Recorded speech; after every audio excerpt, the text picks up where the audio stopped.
Many are predicting that the worst is yet to come, which is unfortunate, said one person here. Until now, they've enjoyed the reputation of being the nation's icebox. Watched a burglar in his home this morning by webcam. As a journalist of over 25 years, stories are what make my world turn. Reporting live from the Dallas newsroom tonight, Jeff Crilley, Fox 4 News. But in 2008, I took the jump from my familiar life and started a PR firm from my home. We're talking about anyone with a camcorder like the one I'm using becomes a television network. We started slowly growing the company, and we now have over 100 clients, and we've branched into the world of live digital broadcasting. I now own 8 different TV studios and have a huge team, and the stories that I now get to share are sometimes the most important of my life. Life has a funny way of coming around full circle. This is the Jeff Crilley Show.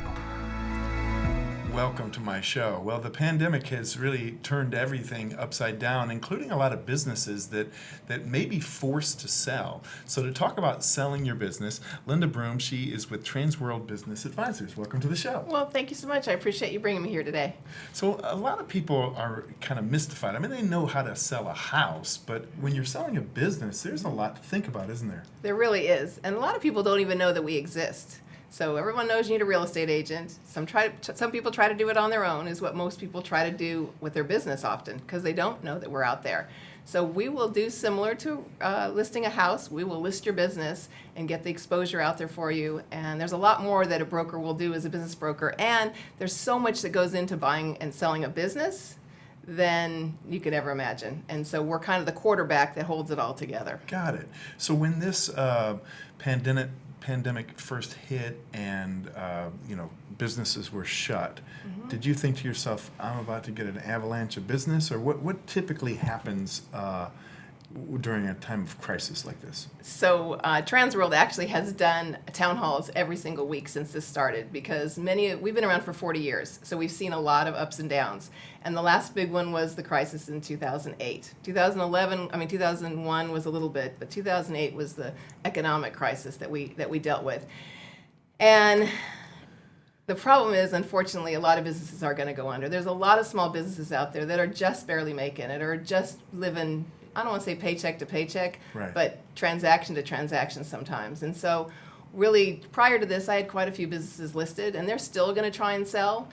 We feel like it's going to be a huge, what we call tsunami wave that's going to come, and there's probably going to be some great deals out there. Some will have businesses and they just don't want to go through another economic downturn, so they want to go ahead and sell it. But there's others that'll be struggling and they'll need to get it sold. Yeah, we've got a little video that we're going to roll off of your YouTube channel. Do you specialize in any industry? Is it mom and pops? Is it manufacturing?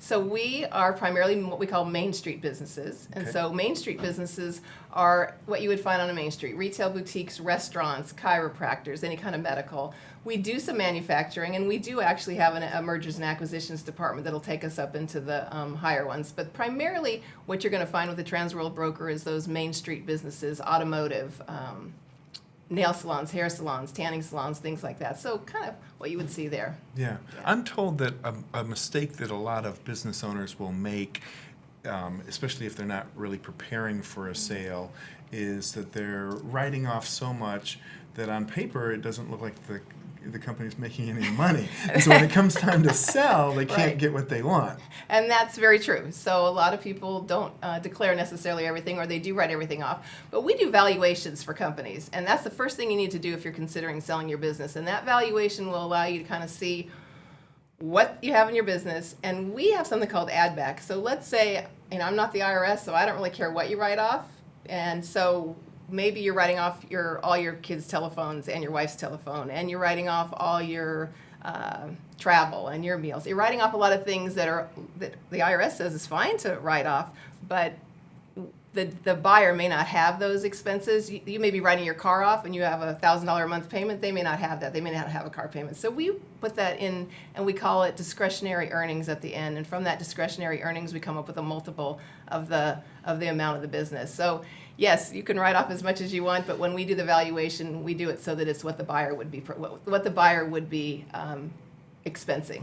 Why is it important to get professional help from someone like you? Well, because often people will spend the time trying to go sell their business, and then they're not working in their business. And people want to buy trending up businesses as opposed to trending down businesses. And if you step out of the business long enough to go out and try and find qualified buyers and market it, often your business will start to go down.